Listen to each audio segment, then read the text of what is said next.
get started, no? So maybe Kamarul, you can fill in a bit of the gaps that I didn't talk about. Right. Tell us a bit about your background, your history, and how you got started in food business. Okay. Well, I started my career, or rather my previous life, as an auditor. Oh, boring. Yeah, boring. Absolutely. That's the reason why I came. I was an auditor in London. In fact, I stayed 10 years in the UK. I studied and I became an auditor in the City of London. Then 4 years of doing auditing, very sharp pinstripe suits with briefcase and all that. And then I went to audit one IT company one day. Then suddenly I realized my eureka moment. I'm the wrong profession because the secretary of that IT company was earning more than me. Just kidding, but the reality is that I felt that this is not for me. So I leave or rather I left the industry altogether. I came back. I joined IT straight away. I joined Computer Associates.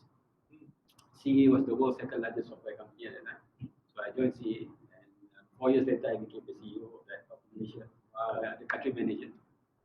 And I left because I'm an entrepreneur. My family are all entrepreneurs. My mother, my father, my brother, my sisters, all entrepreneurs. Wow. So we have entrepreneur blood. You from London? I'm from London. Okay. Yeah, so like I couldn't take orders, number one. And of course, number two, the real reason is that I feel that there's a better way of doing things, which I cannot do when I'm an employee. Right? So I started Aerodyne 7 years ago, in 2000, late or rather 2015, late 2014. I started with 3 people. That 3 people is actually 2 co-founders. All right, they are no longer around. Okay, that's a different story altogether. Today we are about 800 people around the world. We are 800 people and we have offices in 12 countries. And then from these 12 countries around the world, we operate in altogether 35 countries. I'm very, very happy because I think what we've been doing is actually to solve 2 key problems. Okay, before that, what do we solve to the world first? Maybe that's your question. You mentioned about TMB. Yes. TMB, they learn from us. We actually set up the program for them. So those guys that you saw are actually either our own team that wear TMB attire or those TMB team that we already trained them. But underneath that solution that they do, all the data is massaged by us. We develop the data platform, we develop the system on how to manage this. So what we do is actually to use system use massage by you. Yeah, massage the data, not massage people. We massage the data. Yeah. So what we do. Thinking of that because accountants have this thing called creative accounting.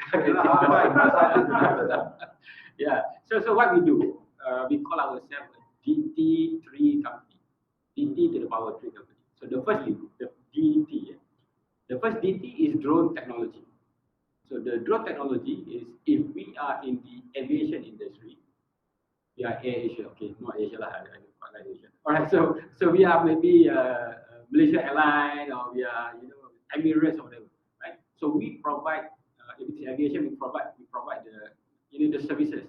We are not Boeing or Airbus, right? So that's our DT, the first DT. Okay, so with that DT, which means that today people can run our drone program anywhere in the world. We can now fly within 3 days anywhere in the world because of us setting up all these offices around. So why do people come to us? So for example, to take care of power line, take care of their road, highway, bridges. So all of this is actually critical assets where it goes over a very large geographical area. So in order to manage all of these assets, it's very costly. So we help them save costs. We save anything between 20 to even 50% of their costs. So obviously they will come to us, right? Because they do this the manual way to take care of all these diverse assets. In Chile, for example, we manage 5,000 kilometers of power line from the northern part to the southern part in South America. So in the old days, they use helicopter or they use people that drive trucks and then inspect. Now they use our road. So we save time, we save costs. So that's why we come to the third DT, which is digital transformation. So when we do digital transformation, in Japanese, we call it Haya Yasui Umai Anzen. Faster, better, cheaper, safer. So that is digital transformation. So faster, cheaper, better, safer. Right? So that's what we do using drone. Now we also do the same thing for agriculture. So agriculture is the fastest growing for us. we only started because of COVID. We talk about COVID earlier, right? So when first COVID happened, I have 50 people in my company. At that time, about 500 plus people at the time. Like 50 people, nothing to do. So I let go of them. That was already a consideration for me. But if I can, I do not want to lose them. I was thinking, what do I do with these people? 50 people, no, nothing to do for 1 month. Then I said, okay, why don't we start a new business? At that time, agriculture is a big issue as well because foreign labor cannot come, right? So I said, okay, why don't we use our drone to replace all of those foreign labor, right? So today, one drone will replace 15 foreign labor already. So the last 2 years, we have already grown to 200 people. So we have already replaced 3,000 foreign labor. When you say replace, how is the replacement? Replace because now we do automation. We automate. Our drones do all the spraying. Whether it's spraying fertilizer, whether it's picking up the fruits, whether doing surveillance, whether doing the analysis to find out where are the bad trees. So we now do this automatically using our robots, our drones.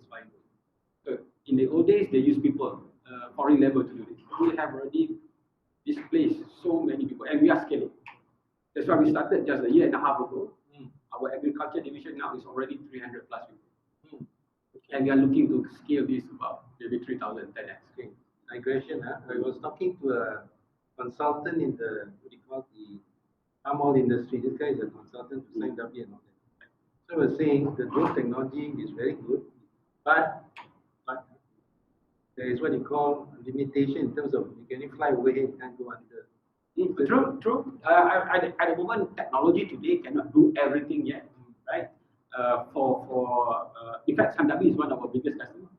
Right? In fact, half of the new guys that we just hired, the 300 is working for Sandabi, working in Sandabi, right? So of course, when you introduce something new technology, it doesn't mean that it can solve all of your problems. Right? Neither should we wait until we can solve all of the problems. Right? We started with what we can do. So we solve some of the one that we can, which is one of the biggest problems is rhinoceros beetle. RB, rhinoceros beetle. This is this beetle that fly in and start eating the shoots of the palm tree. Okay, can cost them billions of dollars. So first step, we solve that problem. Yeah. So now in the old days you have all the foreign labor that comes in and do the spraying very slow. We are doing this 10 times faster. Smart drone, not just a normal drone. Drone use our AI. We don't use the drone itself can come from anywhere. In fact, for us, we even use DJI. DJI is very famous. Everybody do DJI. But DJI does not have the artificial intelligence. At Aerodyne today, we have about 80 to 100, 80 now. We are growing this to 500. 80 AI engineers and data scientists. So our data scientists develop program so that it controls the drone. As it flies, you see the tree, it stops, it sprays, and it goes right. So it doesn't require people to control it.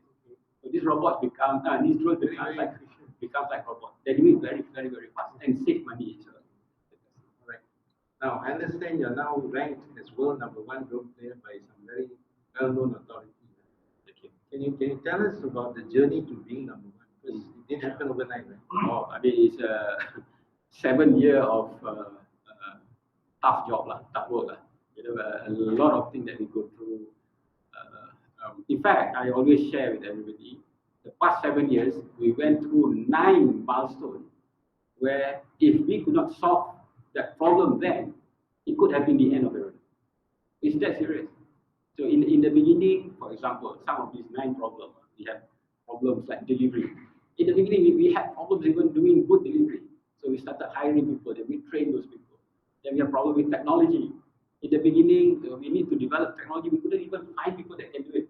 So I end up doing it myself. So I developed something that we can do it, right? Then 4 years later, it become more sophisticated, the demand of the market, because it's a very competitive industry.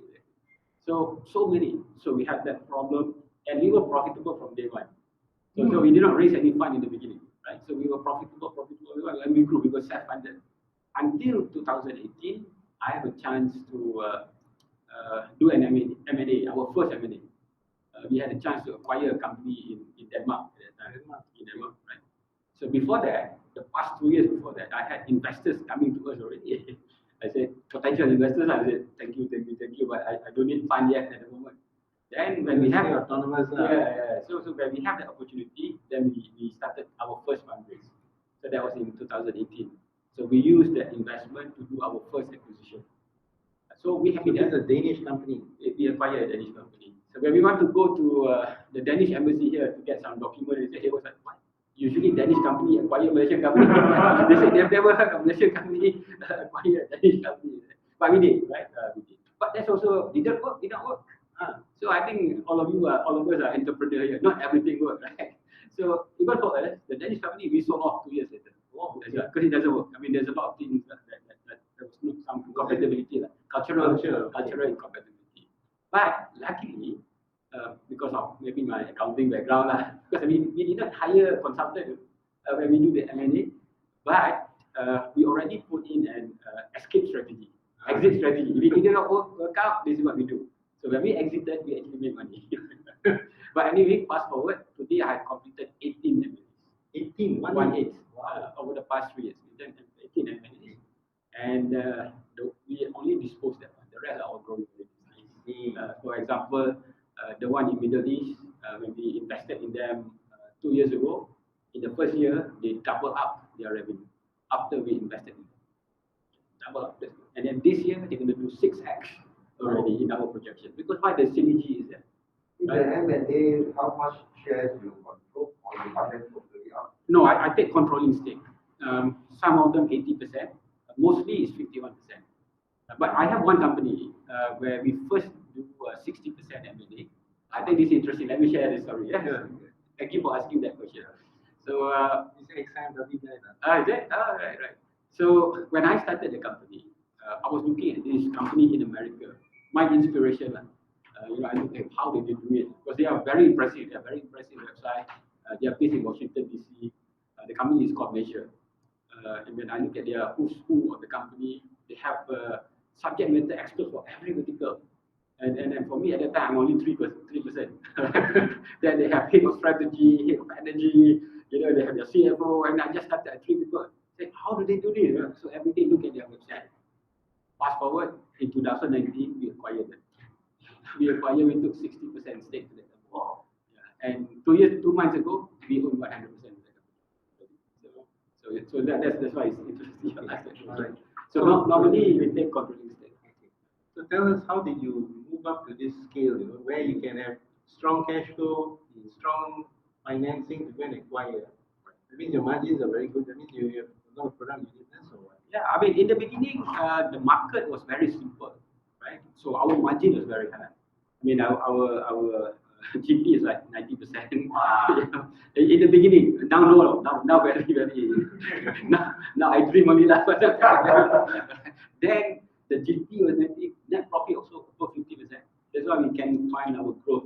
But now margin is very. You're not very competition. Yeah. And competition is one thing. Actually, it's not just that. It's actually the sophistication of the market. Now also, in fact, to answer that question, we've always been profitable. But 2 years ago, we decided to change our strategy. Our organic growth, I mean semi-organic, because we were growing organically and we had funding coming in as well. Then actually, Dato mentioned the same thing as well, competition from all of these people, right? So we now decided that the last 2 years, we are going to trade profit for growth. And we did. That's why the last 2 years, we grew 6x the last 2 years. So it's not about throwing price. It's about us going very aggressive hiring, aggressive M&A, opening up offices around the world. So that is up on our bottom line. Okay? But it's lay the foundation of our future. Getting ready for growth. Right. So that's why your question earlier. When we first entered into the ranking at number 7 in 2018, I think it's because already at that time, we were already present in many countries around the world. Our first country out of Malaysia was actually Australia. So I went to Australia originally just to go and holiday, excuse for holiday. But we timed it with an exhibition in Australia. So I went there to Melbourne. We participated in the exhibition, and the response, I was very surprised. The response was very good. And in fact, 3 months later, we closed a services contract. Services are not hardware. Services contract of 5 million Aussie dollars. So we were very excited about it. You know, when you do services, your margin is 70-80%. Because it's all budget here. So that's how we get excited about it. Then we started to grow. So from 7, then we started to increase more and more countries. That pushes the ranking. I'm interested, and I think people probably are interested as well. So you're saying the 9 milestones you went through, and a lot of them were like do or die kind of Yes, situation. you are there. Can you share with us how did you overcome those challenges? And some of the lessons we can take from that. Right. I think it's sheer tenacity to overcome all of those adversity, all of those challenges. Some of them very, very tough. I mean, many nights. I think the biggest one that really, until today, I just couldn't believe it, was what happened to us in 2018 after we had our fundraising. Right. And when I never talk about this openly. Okay, this is a special one for you, Avita. So remember I told you I closed my fundraise early 2014.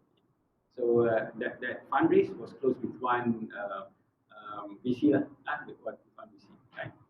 So this guy, the partner of that VC, was the one that has been chasing me 6 months before that and all that. I said yes, they gave me. But after we closed the fundraise, right, he left. He left the organization, which is fine. I said, "Oh, sorry, what happened to you? You know, you helped me, and I'm very happy you became my friend and all that." But anyway, to cut a long story short, 6 months after that, I have a mass resignation from my company. 30 people left, and those were my technology team, right? That actually I acquired them also. I acquired these people. I acquired another company, small company. I acquired them. Then all of them cabut. I said, what the hell happened? You know, these people were desperate, they like us and all that, they want to. Guess what? It's the investor. The guy wanted to set up because he doesn't get along with the other fellow partner. He was the mastermind behind getting all of these people. So imagine I had to rebuild my technology team. Can you imagine that? So it was quite a shock. In fact, I did not know this. I only knew about this a couple of months ago. Because that bugger is not smart. He updated his LinkedIn. And he says that he invested into this company so I can piece 2 and 2 together. So those are the kind of challenges. So you still your people to start a comparison? Yeah, start a comparison. This is cool. Because they left and joined the other company. Yeah, the other company. And the funder is the investor that invested in this in the first place. Okay, so for your Competitor, but then again, not a competitor lah. I mean, they didn't even progress far lah, basically. So those are the kind of challenges. But how do we solve them? Yeah. So I think it's by sheer determination. It was not easy. You know, suddenly we were in the middle of a project, and we knew even though we lost, we lose all these people. I mean, they are okay, but they're not superb anyway. Right? So we rebuilt very quickly, and we were able to. So these because technology. it's not about whether you fall or not. I think every business is the same. It's how you pick yourself up after we fall, right? Yeah. So that is actually one of the toughest one for us. So when you go around hiring this technology, rebuilding your tech team, right? What are the qualities you look for, and how do you Integrity, integrity is the most important. In fact, this is the thing that I really look into right now. You know, even right now, my newer investors all ask me, "Kamaro, how do you hire 200 people in 2 months? How are you managing these people?" You know, my answer is simple. Over the years, I have we have now developed very strong senior management team. Very, very strong. If I do not have the senior management team, I wouldn't be able to do this. My senior management team, in the beginning, I only can hire people I can afford. In other words, cheap people, right? Fresh grads, and all that. Today, we are privileged to be able to afford the best talent in the market. So I have people from Petronas, from Shell, from Khazanah. My investment team are manned by people from ex-Khazanah. It's a team of 5 people. So they do all the due diligence, they do all my corporate planning, and all that stuff. We hire the best. My CFO also from Petronas. So actually, what I did was to build a strong team. And you can pull people from Petronas in the pay not bad. I offer share. Okay. So you're getting ambitious people as well. That's a good question also, because people in a big organization, normally they already good pay, Yes. right? But there's a lot of these people, they want more than just good pay. They want challenge, they want to do more as well, and we provide that. We provide that, and we provide an environment that is not constricted. You know, in a very large organization, you have structure. You can perform within the defined structure. Here, no different. Okay. So a couple of follow-up questions. First of all, do you use a headhunter to help you recruit or no? No, in the past. I've only done one. I've only done one. Very expensive. I pay 100,000 to get one person. Wow. It's crazy. Because 4x the salary. I said, "Oh, okay lah, that one lah. Last How one much lah." is the salary? But that one was a very important position that I needed. 4x the salary. Okay. So my other question was, you say you got people across 12 offices and you got 900 people now. You're growing more. Can you tell us your leadership style, your management philosophy, and how do you go about building the culture so that people are working as a team? Yeah. So these people will not become your competitor. Yeah. Thank you. I think it's absolutely right. So today, the biggest focus, seriously, is actually on people, the integration. In fact, I always tell my people, it's 1V 99A. But only 1% vision. Vision is important, but it's only 1%. 99% is the alignment, right? So every effort that we do is actually about aligning the thinking. The diversity is good because the diverse culture, I mean, we have people from all various races, from various countries as well, very different. All of this diversity is actually very good. It adds richness into the company. But we must have a common language, right? So we build our common language. We build our common culture as well. Every single day, I have my cultural team that engage everyone within the organization. That helps a lot. You know, we talk about this. Induction goes through 2 weeks about the Aerodyne way. In fact, we have a formula called the Aerodyne way. You know, that explains how we do things, how our thinking, our core values are. You know, integrity is one of it. Integrity is number 3 for us. Number 1 is actually, what is our core value? It's actually about building trust and creating value. Right? So we have 5, creating trust, value, and then integrity, work-life balance. So we have all of these core values, right? But this is the past. We developed core value in the past to bring all of this together. I think we have solved that problem. The next thing is that we are focusing on right now is actually to build world-class culture. So that's why we come up with the Aerodyne way. How do we build world-class thinking? One of the key things that we talk about here in world-class thinking is actually about innovation. How do we not just develop what the market, the industry needs now, but also build for the future, right? So for example, one of the things here is that we encourage experimentation. We encourage people to think, right? And in thinking is actually an energy-intensive process. You know, that's why naturally by default we don't like to think because thinking is tiring. Thinking takes a lot of energy, right? But we encourage thinking. We have constant weekly engagement, thinking ideas. We do not even penalize mistakes and failures because that's the only way we can come up with the new ideas. So because of that, we have come up so many innovations. We brought up new solutions to the market as well. That is costly in the beginning, but that is very important. Tell us a bit about your culture team. How big is that? Culture team is not big. It consists of about five or six people right now. It's headed by Grace. Grace is formerly cultural VP for GE. GE. She was my boss before, my customer, my client. I work with her. I have got a lot of friends that join me afterwards. She was my client. She was my biggest client. You know, my friend of mine, my ex-colleague, he just recently retired from AIA. He was the chief people officer. In his culture team, there 3 people. We got 5. So Grace worked together with my other half, my wife, my co-founder. So 2 of them manages the cultural integration throughout the company. And so a lot of program. You know my definition of CEO. What's CEO? Chief Culture Enforcement Officer. Yeah, it's really important, no? So I know this famous saying, culture eats strategy for breakfast. Yeah. True, absolutely true. So that's one of the ways we really take your business forward. Build a culture where you can not only attract the best people, but you keep them moving and growing, and then your business grows with you. Our attrition rate is less than 4% now today. In the beginning, different, but now the last 2 years, less than 4%. So I guess your HR side must be very strong. My HR is headed by someone from Nusa Tenggara. So I really now take the best people that I can find. So talking about that, how much time do you spend on people side of your business? No? Grooming talent, looking for talent, building talent. Me or the company?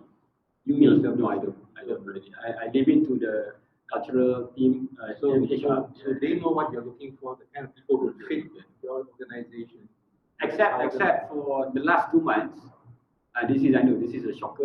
Even my investors say, are you sure? I said, yeah, I have to do this. If I don't do this, I cannot deliver the number the next 2 years that you wanted to do. We hire 15 SVP and VP. Wow. The last 2 months. Seriously. 15 SVP. This is, of course, very expensive for the company. But of course, in our planning, this is what we're going to do. Because before this, we only have 2 SVP to look after the world. So one SVP look after east of India, the other SVP west of India. So experience of the last 1 year, we do not have enough resource for it. What we decided was to actually expand the team. So in order for us to go deeper, because we know the opportunities are there. We grew nicely despite COVID, but we also know that we did not put enough energy. So now we scale. Can I ask why India is a separation? Because of the country that we have, it's just nice that India become the. If you do Malaysia, it does not make sense. So then after we evaluate the globe, okay, we have India and the West, and then decide. Am I right to guess that a lot of your business outside Malaysia? No, that's the thing. You see, because we started in Malaysia, the business takes about 2 years to reach maturity. So today, the largest business for us is actually in Malaysia. Yeah, we're still about 50% Malaysia. Okay. Right? But that's why it's exciting. So what we have been doing the last 3 years is actually planting flags everywhere. Planting flags and start building business in all of those countries. Some of them has got to go down. So by this year, by end of this year, our projection, Malaysia will go down to 30%. Not because Malaysia is shrinking, but because the other countries start to, start bringing significant revenue. So I guess from this interview, you can see that your finance background, your strong finance background, your ability to read numbers, and after all, numbers is the language of business. Really helps. No? It does help. But how important is marketing and innovation? Oh yeah, I got into that because I was given the opportunity to go to UK to do accounting. I don't like it. I'm a hacker. I like to do computer. So that's why today I actually focus on technology. My wife looks after, but it helps. I never regretted. Yes. Doing ACCA gives me the financial sense, but my blood is in technology. Okay. So one last question before we open up for Q&A. So you guys get your questions ready. I know you won the EY Entrepreneur of the Year award. This was 1 or 2 years ago. Last year. Okay.